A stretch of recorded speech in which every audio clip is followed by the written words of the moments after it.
You know what's better than reading books? Buying books. I have not read all the books that I've wanted to yet, and yet somehow my collection of books just keeps getting bigger and bigger, and my to-be-read list just keeps growing and growing. It's a new month, and so, once again, my book collection has grown. In an effort to justify my late-night purchases, I figured I would talk about some books that I'm excited to start reading soon. First up on the list is The Song of Achilles by Madeline Miller. Her more recent book, Circe, has been popping off, but this one was on sale, so I grabbed it. My understanding is that this is a retelling of the Iliad, the Trojan War all over again. I like that Brad Pitt movie, even though it was probably not that great. And I was cheering for Achilles and Patroclus in Hades and their cute romance, even if Achilles wouldn't romance me instead. So I don't think there's anything I'm not going to like in this story. So I'm super excited to read this, and it's probably going to be coming up pretty soon, to be honest. Next up on the list is a recommendation from a friend, someone who I hold in really high regard for their book recommendations, and they've never done me dirty before. It's Cradle by Will White. In every positive way possible, my understanding of this book is a nice smooth brain read, some shonen anime in word form. It's a cultivation story, I think, and I haven't read any cultivation stories, so I don't really have a good understanding of what that might entail. I think this is a Western author trying to write a Shansha style Chinese traditional story.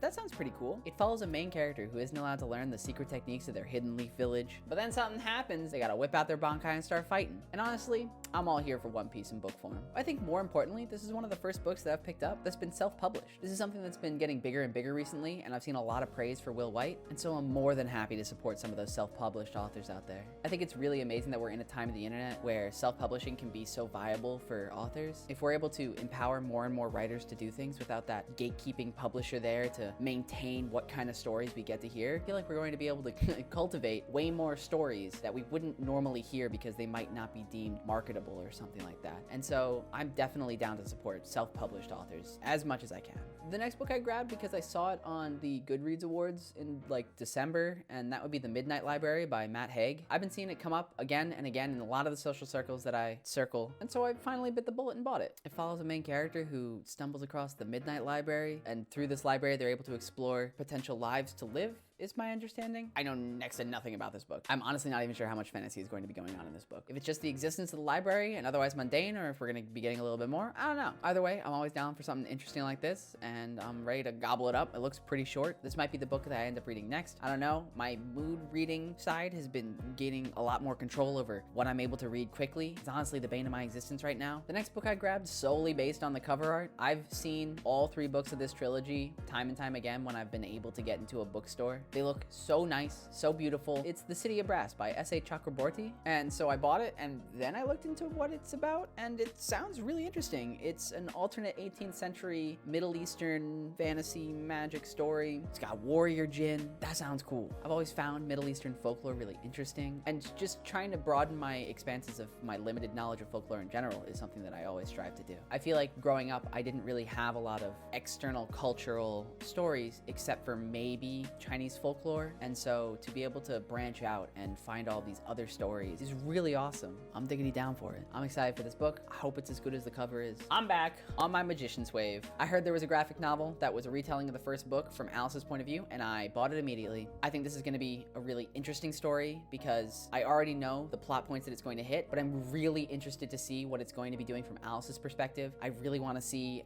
her internal reactions. Oh, we get to see Quentin's little cheaty butt from her perspective. I'm really excited to see the fight between her and the Beast with her as the driver of that story instead of Quentin as the driver of that story. Spending more time with Alice in general, I think, is really good for this story, and I think this world is made significantly more interesting by getting more perspectives. I don't think all books necessarily need multiple points of view, but the magician's world in particular, I think, could benefit from multiple points of view, because otherwise we get a lot of it from Quentin, who is very depressed, so having that kind of darken the world might be lifted up by someone else who is in the world as well and experiencing it from a different perspective. And so I'm really hyped to get some counters to Quentin's views in this graphic novel. I'm also really excited about it being a graphic novel instead of just a book from her perspective. I have a really hard time with character descriptions. I can visualize how I imagine the character when I'm given a description, but like a few chapters later, it really dumbs down to like blobby general aspects that I was given early on and like nothing else. I don't have concrete views of characters in books. And so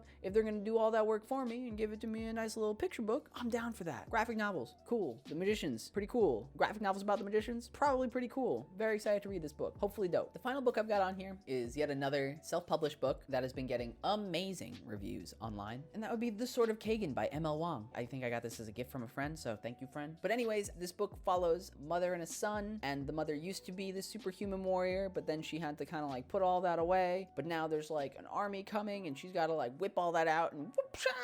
I don't know. Sounds cool. That's my understanding. I don't tend to capture a lot of information when going into reading a book. I kind of like to just go in and discover what's going to happen based on like what's going on in the book without someone telling me. So with that being all the knowledge I have, I'm pretty excited for it. This might be actually the longest book of the ones that I've collected. The other one might be The City of Brass. I don't know. I've been trying to read shorter books, honestly, because I want to read more broadly. And when the books I'm reading are 200,000 words plus, 400,000 words plus, Brandon Sanderson, it's kind of hard to read broadly when that takes up 3 weeks, 4 weeks. And so while I am excited to read this book, I'm probably going to push it off for a little bit because it's so long, and I'm going to try and read a bunch more shorter books first. That way I don't get stuck reading a long book for a long time, especially if my mood shifts quickly in the middle of the story. I don't want it to just kind of slow me down completely. But I'm super hyped for this mom-son story dynamic. It sounds really fun, and this book has been praised to high heaven, so I have some expectations of a pretty enjoyable time here. I still got a ton of other books that I want to read, but honestly, a ton of the books that I hauled in right now are really high on that priority list. I'm excited to read a lot of these, and they're all really short. I'm hype about, I like me some short stories recently,